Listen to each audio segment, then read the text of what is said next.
Hello and welcome to The Debrief. I'm Seth Ressler. I'm Becky Scarcello. And this is the show where we meet the creatives who are shaping Detroit. And here's something that we've been talking about a lot since this pandemic started, that this in particular is having an effect on small places, small businesses, small organizations. I mean, maybe if you have a capacity of several hundred or several thousand, it's not that big of a deal to open up at 25% capacity. Lower your scale. Yep. Right. But if you are a super small place that really specializes in doing something that's high end, that's boutique, that's artisan, it's tough. Much harder to adapt. Yeah. So we're going to talk to a place who has been morphing in the wake of the pandemic today. And they are a very tiny place. They're a Detroit cocktail bar over in Cass Corridor, only holds 16 people. Yeah.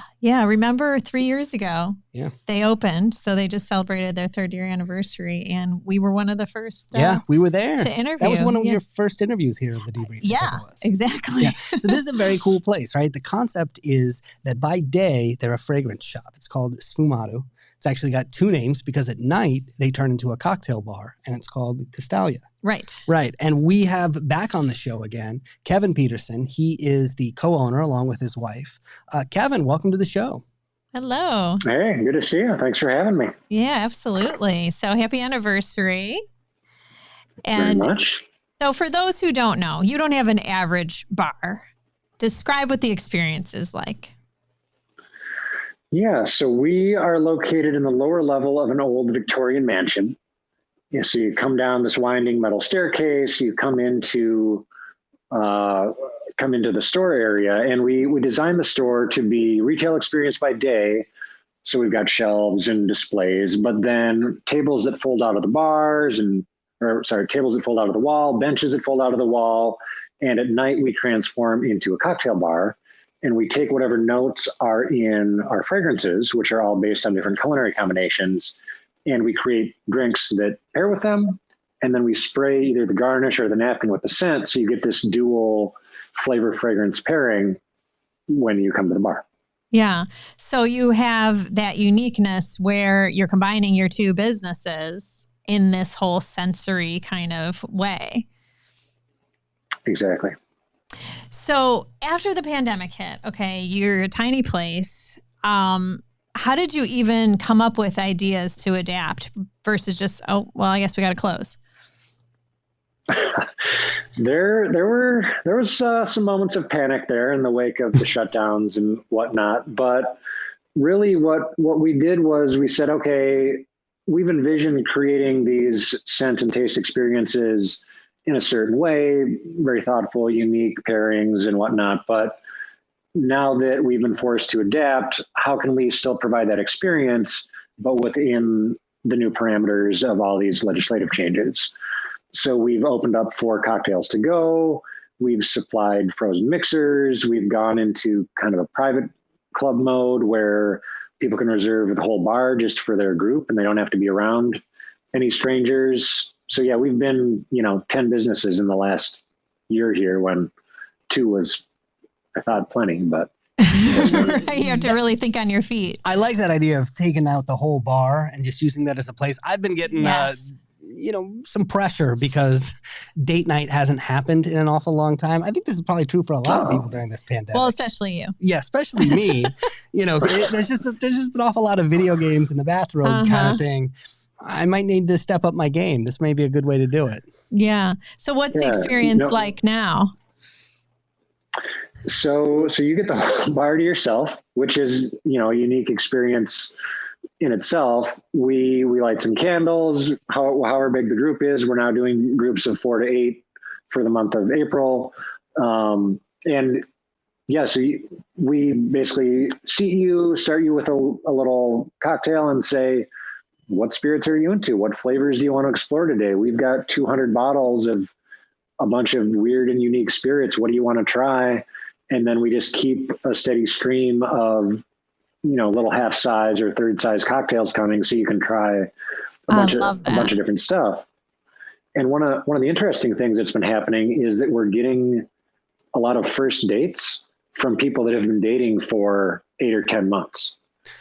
If they met online and they never felt like going out, now they can finally have a socially distanced experience and 10 months into the relationship, have their first date out on the town.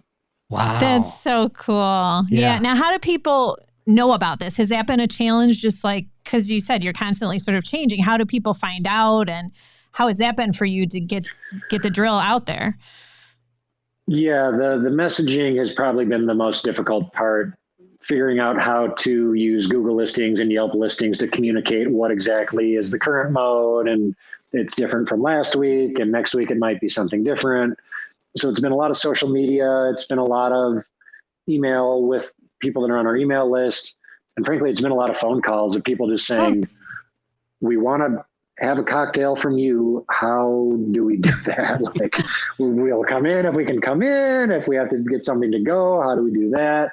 Yeah. And yeah, so it's been a much more, there's been a lot more describing and interaction on that level, when in the pre-pandemic times, everybody kind of knew how bars worked. You didn't have to explain that part of things.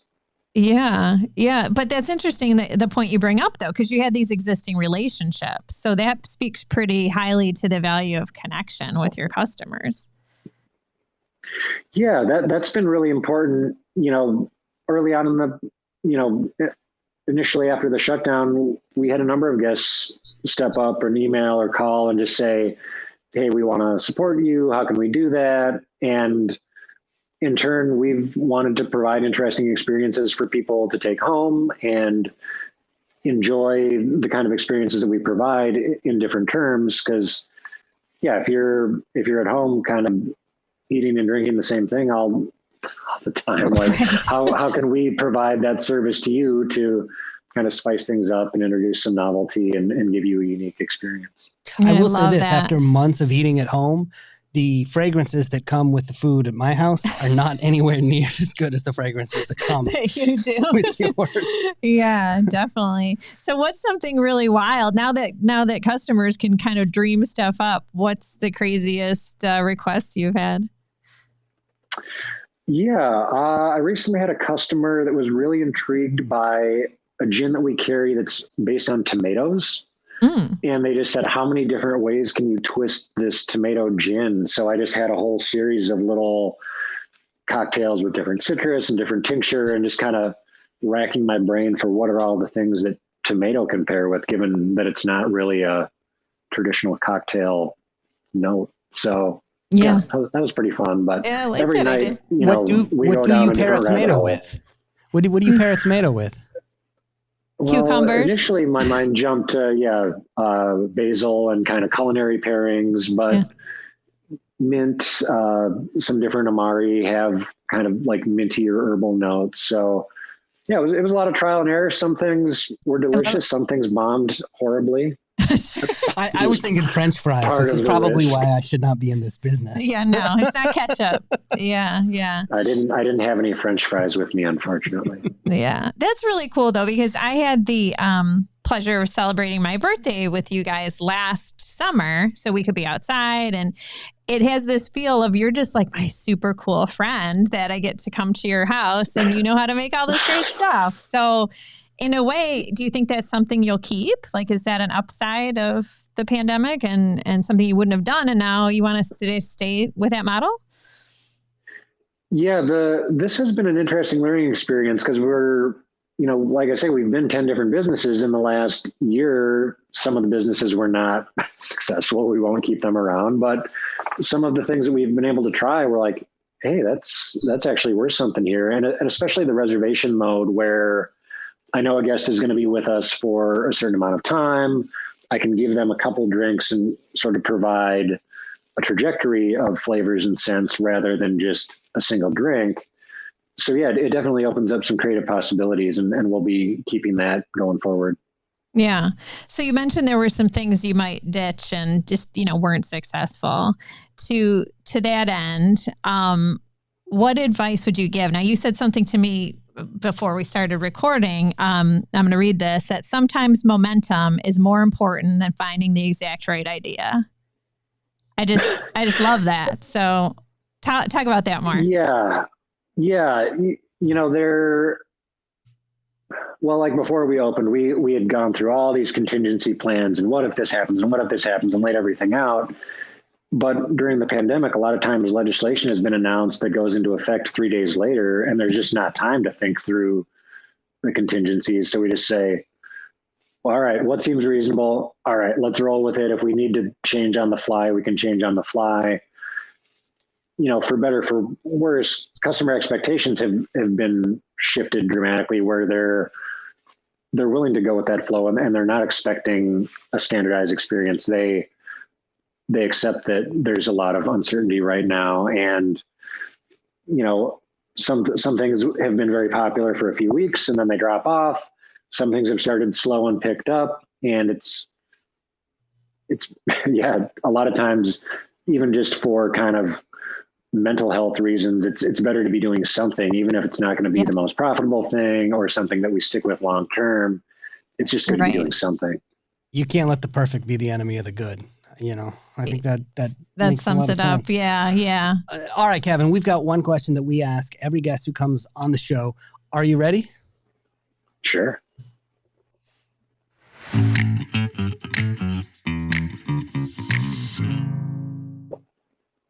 Okay, Kevin Peterson, co-owner of Castalia Cocktail Bar. Name a creative Detroiter who everybody should know about. I think everyone should know about Greater Alexander. He is a musician that's a friend of mine here in the city. He runs a project called Greater Impact House for aspiring musicians and is just a wonderful creative force here in Detroit. That's a great choice. That's somebody we actually showcased at one of our networking nights recently. We do these virtual networking nights where artists and entertainers can meet each other. And he was one of them that we showed. Yeah, that's a great video too. Kevin Peterson, thank you so much. People can make reservations. I may do this because I really do have I'll push him. a date night that I have to do. The website is CastaliaCocktails.com. Thanks so much for joining us. We really appreciate hearing the story. Thank you. Cheers. All right. Thanks for having me. All right, that's it for us. Remember, there's a ton of different ways to find this show now. We are on YouTube, Spotify, Apple Podcasts. You can ask Alexa. We even have our own mobile app that you can go check out. So go ahead and do that. Until next time, I'm Seth Ressler. I'm Becky Scarcello. Detroit's moving. Keep up.